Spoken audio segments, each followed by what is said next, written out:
Hello friends, पिछली class में हमने देखा था जब हम प्रेसिडेंट पढ़ रहे थे कि एक चीज कॉमन थी, क्या? प्राइम मिनिस्टर और काउंसिल्स ऑफ मिनिस्टर। बार बार ये नाम आ रहा था, प्रधानमंत्री और केंद्रीय मंत्री परिषद की सलाह पे प्रेसिडेंट कुछ काम करते हैं। तो अब ये प्रधानमंत्री और मंत्री परिषद क्या है और उससे कैसे क्वेश्चंस बनते हैं, इस वीडियो में हम ये पढ़ेंगे। इसमें आपको सारी चीजें याद नहीं करनी है, बस समझना है, क्योंकि एक बार आपका कॉन्सेप्ट क्लियर हो गया तो आपके लिए आराम हो जाएगा। तो स्टार्ट करते हैं प्राइम मिनिस्टर से। प्राइम मिनिस्टर में एक चीज ये समझना है कि प्रधानमंत्री जो होता है वो होता कौन है। तो प्रधानमंत्री हेड ऑफ द सरकार का क्या होता है? मुखिया होता है। किसका? सरकार का। और दूसरा किसका? एग्जीक्यूटिव का मुखिया हम किसको बताए थे? प्रेसिडेंट को। लेकिन रियल पावर, वास्तविक शक्ति किसके हाथ में होती है? प्रधानमंत्री के हाथ में होती है। रियल पावर इनके हाथ में होती है, क्योंकि कुछ भी करना है तो इन्हीं की सलाह पे करना है, अपने मन से तो कर नहीं सकते। तो वास्तविक शक्ति किसके पास चली गई? पीएम के पास चली गई। तो एक क्वेश्चन ये पूछता है कि रियल पावर, वास्तविक शक्ति किसके पास है? तो आप आंसर देंगे किसके पास? प्रधानमंत्री के पास। किसकी किसकी?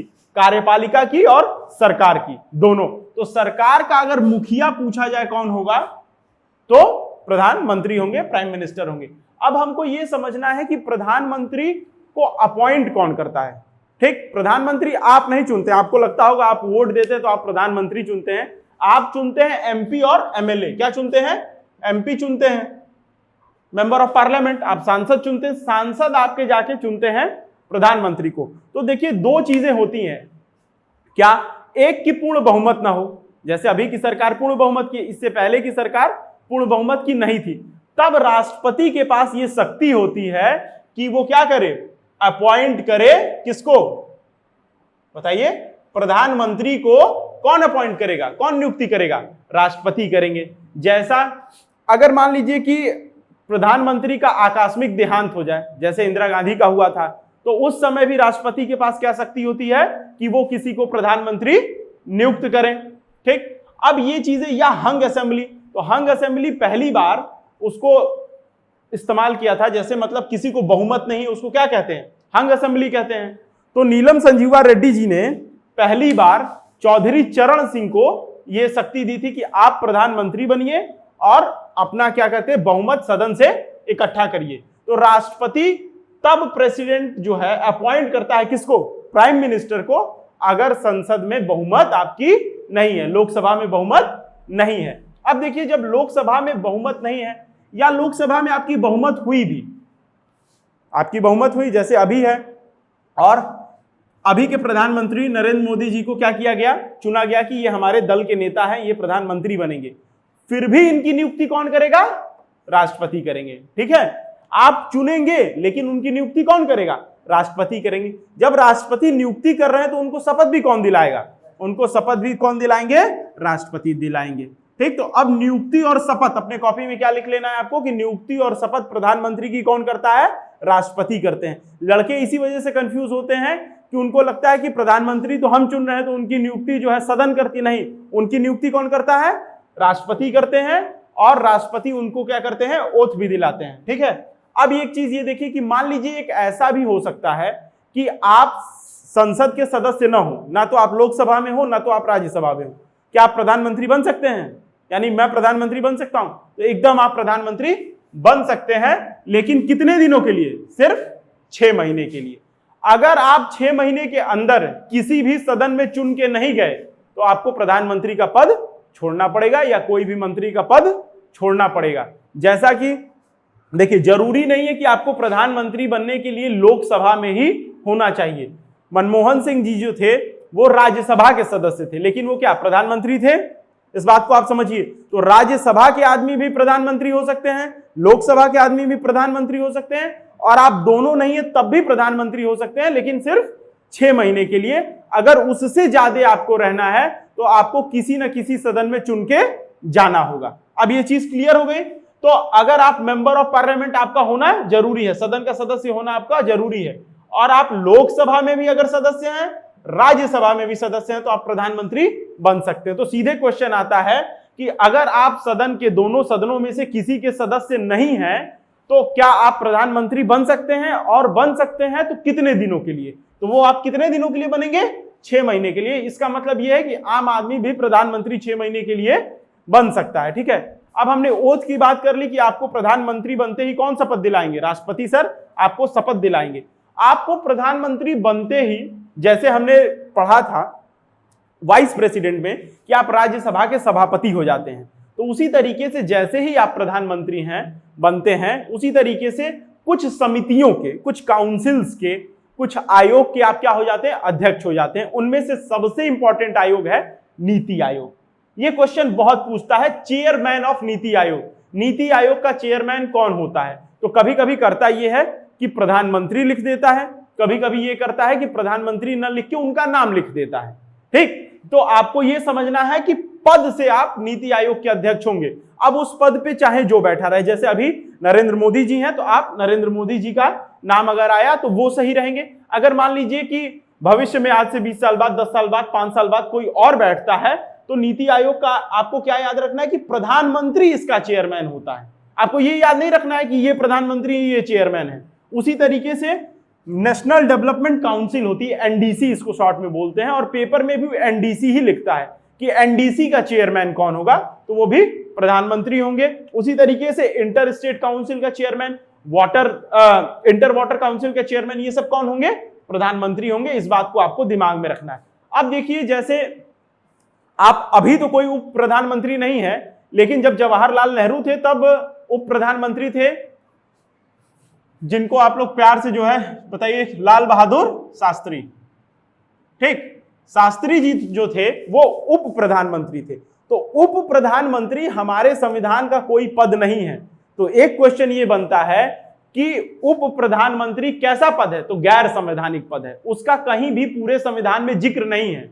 तो होता यह है कि जैसे मान लीजिए कि दो अच्छे कद के नेता हैं, डिस्प्यूट हो गया, जैसे लाल कृष्ण आडवाणी जी उप प्रधानमंत्री रहे जब अटल बिहारी वाजपेयी थे, तो ये हुआ कि आपको ऐसा कौन सा पद दिया जाए कि आप दूसरे कैबिनेट मिनिस्टर से क्या लगे, ऊपर लगे। तो इसको हमने सृजन किया, इसको संविधान ने सृजन नहीं किया है।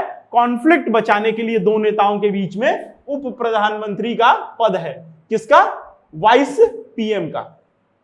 लेकिन ऐसा कोई पद संविधान में नहीं दिया हुआ है, ये हमने बनाया, इस वजह से ये कैसा है, गैर संवैधानिक है। ठीक, तो हमने दो नाम भी बता दिए आपको, कौन कौन से, एक आडवाणी जी, लाल कृष्ण आडवाणी, और एक लाल बहादुर शास्त्री। तो जो भी लाल थे वो क्या हुए, उप प्रधानमंत्री हुए। ठीक है, तो अगर आपको उप प्रधानमंत्री बनना है तो अपने नाम के आगे लाल लगा लीजिए, आप बन सकते हैं, चांसेस बढ़ जाएंगे। ठीक, अब ये देखिए कि इनका काम क्या है, प्रधानमंत्री जो स्पेशली मुख्य काम क्या है, तो इनका मुख्य काम है प्रेसिडेंट को क्या करना, एडवाइस देना, सलाह करना, to aid and advice the president, राष्ट्रपति को सलाह देना। अब ये कितने तरीके की सलाह देते हैं, तो ये सलाह देते हैं राष्ट्रपति को, जैसे अभी की कैबिनेट देखिए, तो इसमें एक रक्षा मंत्री है, एक गृह मंत्री है, एक वित्त मंत्री है। नाम आपको अगर नहीं पता है तो खोज के कमेंट करिएगा। तो अब आपको ये समझना है कि इनको जब मंत्री बनाया जाता है ना, तो मंत्री की नियुक्ति कौन करता है, जब आप काउंसिल मिनिस्टर पढ़ाएंगे तो मैं बताऊंगा, राष्ट्रपति ही करते हैं। लेकिन किसकी सलाह पे करते हैं, प्राइम मिनिस्टर की सलाह पे करते हैं। किसकी सलाह पे करते हैं, पीएम की सलाह पे करते हैं, पीएम की सलाह पे करते हैं। लेकिन करता कौन है, राष्ट्रपति करते हैं। ठीक, तो इनका काम क्या हुआ, इनका काम ये हुआ कि राष्ट्रपति को रिकमेंड करें अपॉइंट करने के लिए, नियुक्ति करने के लिए, किसकी, मिनिस्टर्स की। अब देखिए प्रधानमंत्री का और काम क्या होता है। एक क्वेश्चन ये बनता है कि पोर्टफोलियो कौन बांटता है, कि आपको रक्षा मंत्रालय मिलेगा, आपको गृह मंत्रालय मिलेगा, आपको जो है वित्त मंत्रालय मिलेगा। ये काम भी कौन करता है, प्रधानमंत्री करते हैं। पोर्टफोलियो का डाइवर्जन, जो बंटवारा होता है विभागों का, वो कौन करता है, प्रधानमंत्री करते हैं। पोर्टफोलियो का क्या करते हैं, डिस्ट्रीब्यूशन करते हैं। अब एक चीज ये समझ लीजिए आप, अब प्रधानमंत्री एक और काम करते हैं, जैसे कैबिनेट है तो प्रधानमंत्री ये कह सकते हैं राष्ट्रपति सर से कि सर अब हम प्रधानमंत्री नहीं है, आप लोकसभा को क्या करिए, डिसॉल्व कर दीजिए, विघटित कर दीजिए। तो लोकसभा का डिसॉल्विंग का सलाह कौन देता है, प्रधानमंत्री देते हैं। अगर प्रधानमंत्री रिजाइन करते हैं, जैसे मान लीजिए कि आज नरेंद्र मोदी जी जो है ये कहें कि हम इस्तीफा दे रहे हैं, ठीक, तत्कालीन प्रधानमंत्री हैं या कोई पुराने प्रधानमंत्री कोई इस्तीफा दे रहा है, तो उनके साथ साथ पूरी मिनिस्ट्री का इस्तीफा माना जाएगा, उनका अकेले का इस्तीफा नहीं माना जाएगा। मतलब गृह मंत्री नहीं रह जाएंगे, रक्षा मंत्री में कोई भी मंत्री, किसी प्रकार का मंत्री नहीं रह जाएगा। वो पूरी की पूरी क्या होगी, सरकार जो है गिर जाएगी। इसी को कहते हैं सरकार गिरना। व्हेन पीएम रिजाइन्स, अगर देखिए पीएम का एक तरीके से समझिए, पीएम को आप कॉर्नर स्टोन समझिए। कॉर्नर स्टोन का मतलब वो ध्रुव जिसपे सब कुछ चल रहा है। तो अगर बताइए इसी पे सब टंगे हुए हैं सारे मिनिस्टर, अगर इसी ध्रुव को हटा दो तो मिनिस्टर अपने आप नहीं गिर जाएंगे। तो इस तरीके से समझिए कि ये कॉर्नर स्टोर ऑफ गवर्नमेंट होते हैं। सरकार का मुख्य बिंदु है प्रधानमंत्री। अगर प्रधानमंत्री ही नहीं रहेंगे तो सरकार भी नहीं रहेगी। या तो आपको दोबारा सदन में से चुनना पड़ेगा किसी और को प्रधानमंत्री, या फिर फ्रेश इलेक्शन कराना पड़ेगा। ठीक है, तो अब आपको यह समझ में आया कि अगर प्रधानमंत्री इस्तीफा देते हैं तो पूरी मंत्रिपरिषद को इस्तीफा देना पड़ेगा, या मान लिया जाता है कि पूरी मंत्रिपरिषद ने इस्तीफा दे दिया। ठीक, अब दूसरी चीज, वो जो है सदन के क्या अध्यक्ष होते हैं। हर सदन का जो है एक सभापति होता है और एक लीडर ऑफ द हाउस, नेता होता है, सदन का नेता। तो जरूरी नहीं है कि प्रधानमंत्री सदन का नेता भी हो। एग्जाम्पल के लिए मैं आपको बताता हूं, जब मनमोहन सिंह प्रधानमंत्री थे तो वो राज्यसभा के जो है क्या थे, मेंबर थे। मैंने आपको बताया कि राज्यसभा के मेंबर थे। तो वो जो है लोकसभा में सदन का नेता थे प्रणब मुखर्जी। कौन थे? प्रणब मुखर्जी, इनका नाम ही शॉर्ट में पीएम है। तो अब आपको एक चीज समझ में आया कि जरूरी नहीं है कि सदन का नेता जो है वो प्रधानमंत्री ही हो, कोई और भी हो सकता है। लेकिन कौन होगा ये प्रधानमंत्री डिसाइड करते हैं। जैसे अभी प्रधानमंत्री हमारे लोकसभा में चुन के हुए हैं तो वो सदन के नेता भी हैं लोकसभा में, मोदी जी। लेकिन अगर वो चाहे कि राज्यसभा में सदन का नेता कौन होगा सरकार की तरफ से, तो वो जिसको कहेंगे वही सदन का नेता होगा।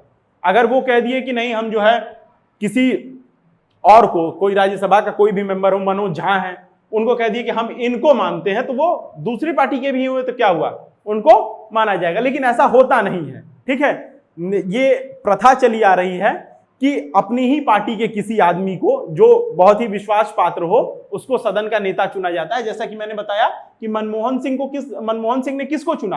प्रणब मुखर्जी को। क्यों? क्योंकि मनमोहन सिंह कहाँ के नेता थे? राज्यसभा के। वो राज्यसभा में चुन के आते थे। तो एक चीज आपको ये समझ में आ गई होगी इससे कि सदन का नेता कोई भी हो सकता है, जरूरी नहीं है कि प्रधानमंत्री ही सदन के नेता हो। तो अगर पूछता है कि प्रधानमंत्री सदन के नेता होंगे, ये अवश्य है, मतलब एकदम कंपलसरी है, मैंडेटरी है, तो वो स्टेटमेंट गलत हो जाएगा। ठीक है, स्टेटमेंट वाइज अगर क्वेश्चन। उसके बाद मैंने बताया कि वो क्या करते हैं, प्रेसिडेंट को एडवाइस करते हैं। किसके लिए? पार्लियामेंट को बुलाने के लिए भी और पार्लियामेंट को विघटित करने के लिए भी। ठीक, और इसलिए भी करते हैं कि सर हमारी बहुमत नहीं है, आप लोकसभा को डिसॉल्व कर दीजिए। डिसॉल्व का मतलब होता है कि हटा दीजिए, अब फ्रेश चुनाव होगा। इसकी भी सलाह कौन देता है? प्रधानमंत्री देते हैं। किसको देते हैं? राष्ट्रपति को। तो इससे आपको एक चीज समझ में आया होगा कि प्रधानमंत्री का जो मुख्य काम है वो क्या है? एडवाइस करना। किसको? प्रेसिडेंट। अब देखिए यहां से दो चीजें निकल के आएंगी। काम इनके नाम से हो रहा है ना, ये हम लोग पढ़े थे। और करवा कौन रहे हैं? ये। तो जो ये कह रहे हैं वही ये कर रहे हैं। तो अब बताइए वास्तविक शक्ति इनके पास है कि इनके पास है? प्रधानमंत्री के पास है। तो इसीलिए इनको कहा जाता है रियल पावर जो है वो प्रधानमंत्री के पास होती है। किसकी? एग्जीक्यूटिव की भी और गवर्नमेंट की भी, कार्यपालिका की भी और सरकार की भी। और नॉमिनल पावर जो होता है वो किसके पास होता है? राष्ट्रपति के पास। अब समझने वाली बात यह है कि अगर आपसे पूछ दे कि कार्यपालिका की शक्ति किसके पास है, उसमें न रियल दिया है, न वास्तविक दिया है, न नॉमिनल दिया है, तो आप आंसर में प्रेसिडेंट लगाएंगे। ठीक, जहां लड़कों को कंफ्यूजन होता है। अगर वो पूछा है वास्तविक शक्ति तो प्रधानमंत्री, नॉमिनल तो प्रेसिडेंट। अगर दोनों शब्द नहीं दिए हैं तो इसका आंसर क्या हो जाएगा? प्रेसिडेंट हो जाएंगे। इस बात को एकदम आप दिमाग में बैठा लीजिए। ठीक, अब अगला सवाल ये होता है कि प्राइम मिनिस्टर की कुछ ड्यूटी भी होती है। तो अब क्वेश्चन पूछता है कि प्राइम मिनिस्टर की ड्यूटी क्या है? तो प्राइम मिनिस्टर की ड्यूटी ये है कि ये देखिए पार्लियामेंट यहां है, संसद है, ये बिचौलिए का काम करते हैं। इनकी बात इनके पास ले जाएंगे और इनकी बात इनके पास। इनका काम है इन्फॉर्म करना राष्ट्रपति सर को कि सर ये चीजें हो रही हैं और यहां से जो बातें ये कहेंगे उसको ले जाके सदन में बताना। ठीक, तो ये क्या कर रहे हैं, एक तरीके से डाकिए का काम कर रहे हैं और यही इनकी ड्यूटी है। मंत्रियों के बीच कोई सलाह है जो राष्ट्रपति को जानना है, या हम राष्ट्रपति हैं, मान लीजिए हमको कोई जानकारी चाहिए कि ये बताइए आप शिक्षा को लेके क्या कर रहे हैं, तो राष्ट्रपति किससे पूछेंगे, प्रधानमंत्री से पूछेंगे। ठीक, किस शिक्षा को लेके, फिर ये अब इनकी मर्जी कि ये शिक्षा मंत्री को बुलाएं, शिक्षा सेक्रेटरी को बुलाएं, लेकिन पीएम सर जो है राष्ट्रपति सर को इन्फॉर्म करते हैं। ठीक है, अब ये चीजें आपको समझ में आ गई होंगी, तो आपको ये समझ में आएगा कि पीएम से जितने भी क्वेश्चन हैं वो किस तरीके से बन रहे हैं, वो कॉन्सेप्चुअल बन रहे हैं, कोई भी फैक्ट नहीं बन रहा है। एक 75 को छोड़ दिया जाए, और आर्टिकल 74 और 75 बस यही कहता है कि एड एंड एडवाइस के लिए पीएम होंगे, और पीएम भी नहीं कहता है, वो कहता है सीओएम। और मंत्री परिषद का प्रधान, जैसा कि जो सरकार का प्रधान होता है वही मंत्री परिषद का प्रधान होता है। अब हम यहां से पढ़ेंगे मंत्री परिषद। तो काउंसिल ऑफ मिनिस्टर हमको अब पढ़ना है। तो सबसे पहले ये समझो कि काउंसिल ऑफ मिनिस्टर क्या है, जैसा कि इतनी बार नाम आया, केंद्रीय मंत्री परिषद में कौन कौन आते हैं। अगर आप इसका कंपोनेंट समझ गए तो आप आराम से बता देंगे कि होता क्या है। तो काउंसिल ऑफ मिनिस्टर में आएंगे पीएम सबसे पहले, जो काउंसिल ऑफ मिनिस्टर का क्या होता है, हेड होता है, प्रधानमंत्री। उसके बाद कैबिनेट मिनिस्टर, जैसे कैबिनेट मिनिस्टर में जो प्रमुख मिनिस्टर्स होते हैं उनको क्या बोलते हैं, कैबिनेट मिनिस्टर बोलते हैं। ठीक है, जैसे रक्षा मंत्री, प्रधानमंत्री के बाद क्या रक्षा मंत्री है, गृह मंत्रालय है, वित्त मंत्रालय है, ये सारी चीजें। उसके बाद देखिए स्टेट इंडिपेंडेंट मिनिस्टर होते हैं। ठीक, राज्य का जो है स्वतंत्र प्रभार होता है, और अदर मिनिस्टर्स भी होते हैं, सिर्फ नाम के मंत्री। तो जब बात चल रही है सीओएम की ना, पूरे मंत्री परिषद की, तो ये है पूरा मंत्री परिषद। मतलब जितने लोग भी मंत्री बने हैं, वो चाहे जिस तरीके के मंत्री हो, चाहे उनको स्वतंत्र प्रभार मिला हो, चाहे वो कैबिनेट मिनिस्टर हो, चाहे वो ऐसे आम मंत्री हो कि मंत्री ये श्रम मंत्री हो गए या कुछ भी हुआ, तो ये क्या हुआ, आपको ये पूरा मिला के काउंसिल ऑफ मिनिस्टर बनता है, मंत्री परिषद बनता है। तो आर्टिकल 74 यही कहता है कि पूरा सीओएम मंत्री परिषद सलाह देगा किसको, राष्ट्रपति को। इसी के लिए इसको बनाया गया। ठीक है, to aid and advice the president. इससे क्या होगा, इससे देखिए एक चीज ये होगी कि पूरी जो बात आएगी आपकी मंत्रणा से आएगी, किसी एक का इसमें वर्चस्व नहीं है। ये देखिए, हाँ मानते हैं कि पीएम हेड करते हैं, लेकिन सबकी बात सुनी जाएगी। संविधान ने ये प्रावधान किया है। अब सुनना ना सुनना अलग चीज है, ठीक, लेकिन प्रावधान ऐसा है कि सबकी बातें सुनी जाए और सबकी सहमति से प्रेसिडेंट को क्या जाए, सलाह जाए। अब देखिए ये हो सकता है, एक क्वेश्चन ये आता है कि कितने लोग मंत्री बन सकते हैं। 545 हैं लोकसभा में, मान लीजिए 274 पे आप क्या किए, सरकार बना लिए, जादुई आंकड़ा पार हो गया आपका। तो क्या आप 274 को मंत्री बना देंगे? नहीं ना, आप 15% ऑफ लोकसभा, इससे ज्यादा आप मंत्री नहीं बना सकते। और लोकसभा की टोटल स्ट्रेंथ है आपका 15% किसका, 545 का। इससे ज्यादा मंत्री नहीं बन सकते।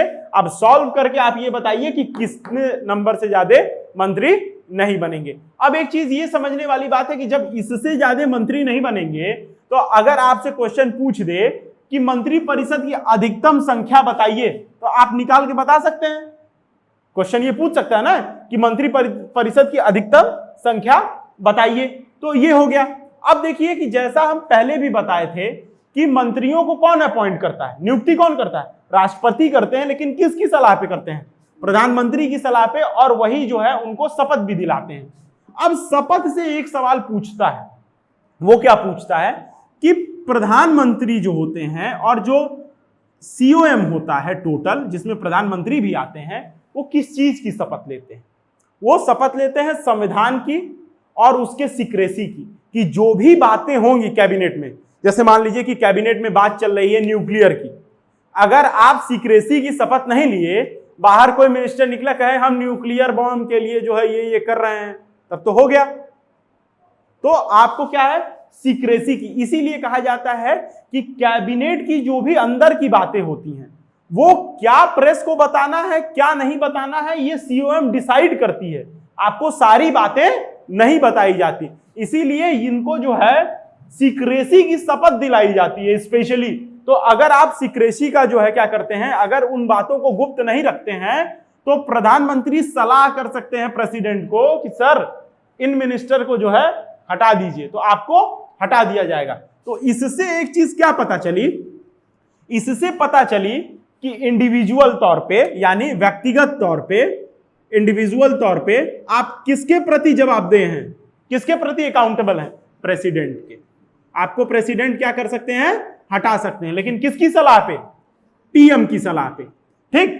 लेकिन पूरा काउंसिल ऑफ मिनिस्टर जिसमें पीएम भी आते हैं, ये किसके प्रति जवाबदेह है, मंत्रिपरिषद, ये जवाबदेह है लोकसभा के प्रति। किसके प्रति, लोकसभा के प्रति। और ये क्वेश्चन बार बार पूछता है, मतलब जान जाइए कि संसदीय प्रणाली की ये नींव है। क्या है, संसदीय प्रणाली का ये बेस है।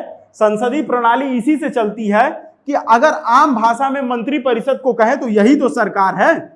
आप क्या कहते हैं, मनमोहन सिंह की सरकार, मोदी जी की सरकार, यही तो है। तो सरकार जो है किसके प्रति जवाबदेह होती है, लोकसभा के प्रति क्या है, अकाउंटेबल है।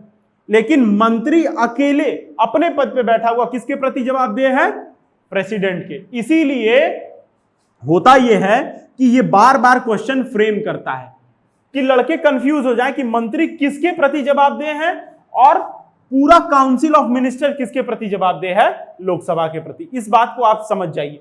अब देखिए एक समझने वाली बात यह भी है कि जैसे प्रधानमंत्री आप बन गए, आप सदन के सदस्य भी नहीं थे और 6 महीने के लिए बन गए, क्या आप मंत्री भी बन सकते हैं अगर सदन के सदस्य नहीं है तो 6 महीने के लिए? जी हां, एकदम 6 महीने के लिए आप क्या बन सकते हैं, मंत्री बन सकते हैं अगर आप सदन के सदस्य नहीं है। अब हमारे पास कितने सदन है, एक लोकसभा है और एक क्या है, राज्यसभा है। तो आप किसी भी सदन के सदस्य रहिए, आप मंत्री बन सकते हैं। क्या बन सकते हैं, मिनिस्टर बन सकते हैं। अगर आप नहीं हैं, दोनों सदन के सदस्य नहीं है, फिर भी 6 महीने के लिए मंत्री बन सकते हैं। बस शर्त यह है कि आपको 6 महीने के अंदर या तो इस सदन में या तो इस सदन में आना होगा। अब देखिए एक सवाल यह उठता है कि मंत्रियों को वेतन कितना मिलेगा, तो वो डिसाइड करेगी संसद, ठीक। और वो किसके बराबर होता है, सांसद के। मतलब एक मंत्री को जो वेतन मिलता है वो जो सांसद होते हैं, एमपी होते हैं, उनके बराबर ही मिलता है। और ये डिसाइड कौन करता है, संसद करती है। एक क्वेश्चन ये हुआ। अब अगला सवाल ये आता है कि मान लीजिए आप मंत्री हैं, तो क्या आप लोकसभा में वोट दे सकते हैं या राज्यसभा में वोट दे सकते हैं? तो आप अगर मंत्री हैं तो दोनों सभाओं में भाग ले सकते हैं, बैठ सकते हैं, सुन सकते हैं, जवाब दे सकते हैं, सवाल पूछ सकते हैं। सवाल तो क्यों पूछेंगे भाई, आप तो खुद ही सरकार चला रहे, तो आपको तो जवाब देना है, लेकिन फिर भी सवाल पूछने का भी अधिकार है, ठीक। ये एक मंत्री दूसरे मंत्री से भी पूछ सकता है। तो बताइए क्या वोट देने का अधिकार है? तो वोट देने का अधिकार सिर्फ आपको अपने सदन में है। जैसा कि हम बताए थे कि मान लीजिए कि प्रधानमंत्री हैं, वो लोकसभा के मेंबर हैं। किसके मेंबर हैं, लोकसभा के।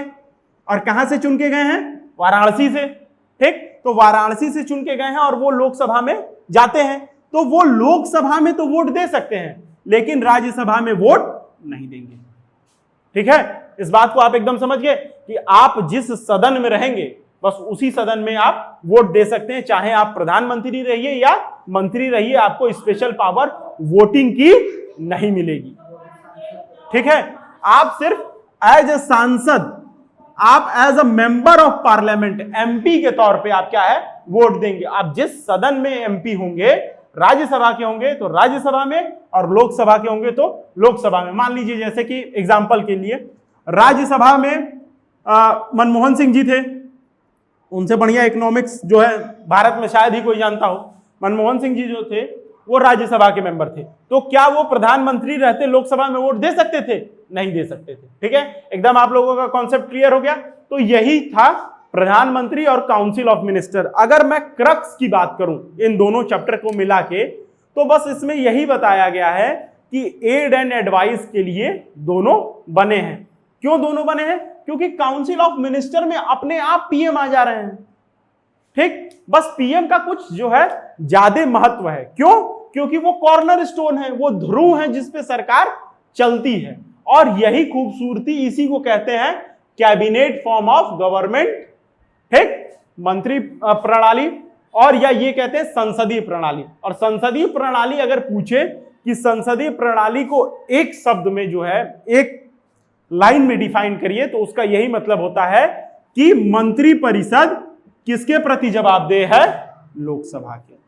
यही है आपका संसदीय प्रणाली। तो अब हम अगला चैप्टर पढ़ेंगे, संसद। धन्यवाद।